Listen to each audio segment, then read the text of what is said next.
Okay. Hello, I am student intern Jaren, and what's your name? My name is Kara Moore. Okay. So, hi Kara. Today I'm going to be performing some exams, and if anything that I do hurts, please let me know, and anything that you tell me will be held in strict confidence. May I begin? Yes. Okay. So, the first exams that I'm going to be doing are going to be on cranial nerves. So 2, 3, 4, and 6, which are the optic nerve, cranial number 2, oculomotor number 3, 4, this is the trochlear, and then the abducens is going to be 6. So I'm going to inspect the internal structures, and I'm going to be sometimes shining a light in your eye. I'm going to have you smell some things, and I'm going to have a few little different things that are going to touch you. Okay, so the first thing I'm going to do is inspect the internal structures, and I'm going to be looking for any occlusions and things like that. Okay. So I'm just going to kind of look into your eyes. Cranial 2 is sensory for this reflex, and I'm going to be looking for visual reflexes, and direct light is going to be the first one that I'm going to do. Okay, so when I shine a light directly into the eye, then the ipsilateral eye is going to constrict, and cranial number 2 is sensory for this reflex, and then cranial number 3 is motor. So I'm going to shine it into, yep, and I'm going to do that whenever the light works. Okay, and yep, okay. So the next one that I'm going to do is the accommodation pathway, and this is the third reflex for the optic nerve, and I'm going to ask you to follow my pen, and I'm going to note that the eye is going to converge and the pupils are going to constrict. So this is going to use both the cranial nerve number 2 and cranial nerve number 3, and the integrating center for this response is going to be the occipital lobe. Okay, so if you can just follow my pen. Okay, good. And so the next test is going to be visual acuity testing. So I am going to ask you about some colors, and hold up, I'm going to hold up these pictures. So if you'll just tell me what color this is. Blue. Okay, and then what is the shape? Triangle. Okay.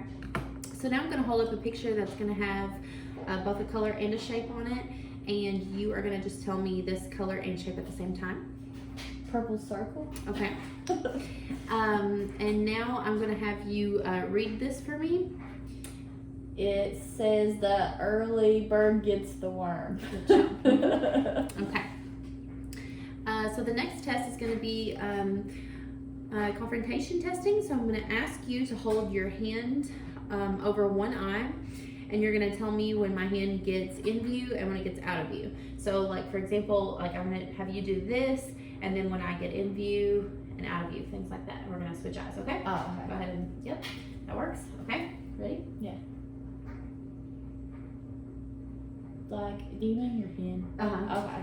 Restart. Sorry. No, you're fine. Like now. Okay. I mean, I guess I could look up at it. Am I supposed to? If you're look looking up? at me, so Yeah. right here. Yeah, like now. Okay. I can see it pretty much the Okay. whole time from the bottom. I can see it the whole time from the side. Okay. Now. Okay. And then switch eyes. Okay. Now. Okay. I can see it the whole time on that side. Okay. Now. Okay. Okay. So now we are going to be going over the cardinal fields. So I'm going to do, so 3, 4, and 6 cranial nerves are tested together as a group because they show the common function of the moving eye. So first we're going to inspect and look for ptosis, or the drooping of the upper eyelid. And I'm going to duplicate our visionary reflexes from cranial nerve number 2. And the final test will be cardinal fields testing. Okay, so I'm going to ask you to follow my pen, like I did a minute ago. And this is going to be fun. Got a lot of stuff to say. Okay. Thank you, Dr. Amos. Okay, so I'm gonna do this. Okay, so when the right eye moves laterally with the influence of cranial nerve number 6 using the right lateral rectus, and then the left eye is gonna move medially with cranial nerve number 3 using the left medial rectus, and as we move up, the left eye moves up under the influence of the inferior oblique via the cranial nerve number 3. And I'm going to do, and the right eye via superior rectus innervated by cranial nerve number 3.